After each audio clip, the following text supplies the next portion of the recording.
गगन एक software engineer जिसे कुछ महीने पहले ही अपने नए जॉब के सिलसिले में शहर में आना पड़ा था। जब से वो आया था, उसे किसी ऐसी जगह की तलाश थी जो सस्ती हो और ऑफिस के करीब भी। काफी खोजने के बाद उसे एक पुरानी सी बिल्डिंग के 10वें फ्लोर पर एक फ्लैट मिल ही गया। किराया बेहद कम था और जगह भी ठीक ठाक दिख रही थी। बस बिल्डिंग थोड़ी पुरानी और सुनसान लग रही थी। फ्लैट में अभी फर्नीचर भी नहीं था और सफाई की बहुत जरूरत थी। इसलिए गगन ने सोचा कि हफ्ते के अंत में जाकर उसे साफ कर देगा। शनिवार की सुबह वो एक बाल्टी, झाड़ू और कुछ सफाई का सामान लेकर फ्लैट में पहुंचा।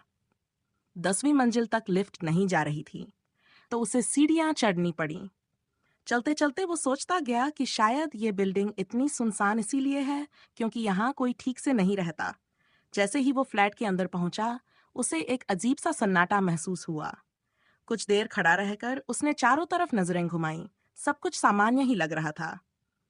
उसने सफाई शुरू की और फर्श से धूल मिटाने में जुट गया। तभी उसे महसूस हुआ कि किसी ने उसकी गर्दन के पीछे धीरे से सांस ली है। वो चौंक कर पलटा, लेकिन वहां कोई नहीं था। उसने खुद को समझाया कि शायद ये उसका भ्रम था। जैसे ही वो पंखे की तरफ झाड़ू लेकर पहुंचा, उसकी नजर पंखे पर पड़ी।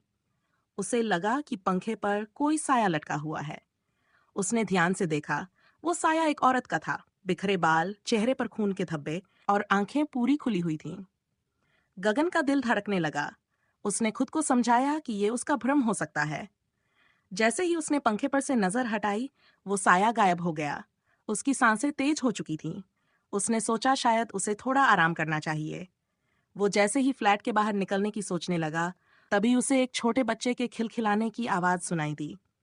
ये आवाज ठीक उसी फ्लैट के अंदर से आ रही थी। वो बुरी तरह घबरा गया और बाहर जाने का मन बनाया, लेकिन उसे लगा कि शायद ये सब उसका वहम ही है। उसने तय किया कि थोड़ी देर और रुककर देखता है, ताकि उसका डर कम हो सके। वो वापस अंदर आकर सफाई में लग गया। सफाई करते करते उसे बार बार लगता रहा कि कोई उसे घूर रहा है। अचानक उसे किचन की तरफ से किसी के कदमों की आवाज सुनाई दी।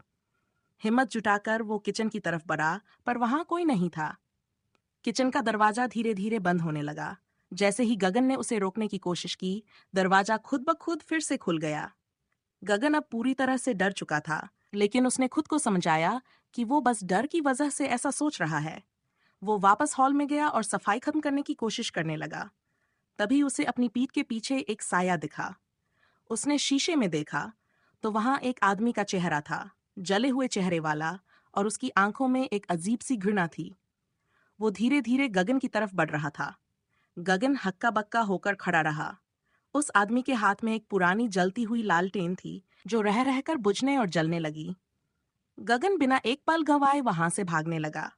उसने दरवाजे की ओर दौड़ लगाई, लेकिन जैसे ही उसने दरवाजा खोलने की कोशिश की, दरवाजा लॉक हो गया। गगन जोर से चिल्लाया, लेकिन कोई सुनने वाला नहीं था। वो आदमी धीरे धीरे उसकी तरफ आता जा रहा था। गगन को महसूस हुआ जैसे वो किसी जाल में फंस गया है और अब निकल पाना मुश्किल है। जैसे ही वो दरवाजे से दूर हटा, उस आदमी का चेहरा और डरावना हो गया। उसने अपने हाथ में पकड़ी लालटेन को गगन की तरफ फेंकने का इशारा किया, जैसे वो जलाकर उसे खत्म कर देना चाहता हो। गगन ने अपनी आखिरी हिम्मत जुटाई और दरवाजे पर एक जोरदार झटका मारा। दरवाजा अचानक खुल गया और गगन बाहर की ओर भागा। वो बिना पीछे देखे सीढ़ियां उतरने लगा और बिल्डिंग से बाहर निकलकर ही उसने चैन की सांस ली। बाहर निकलते ही उसे समझ में नहीं आया कि ये सब क्या था। एक सपना, भ्रम या सच में उस फ्लैट में कुछ था। लेकिन एक बात तो तय थी, वो अब कभी उस फ्लैट में कदम नहीं रखने वाला था।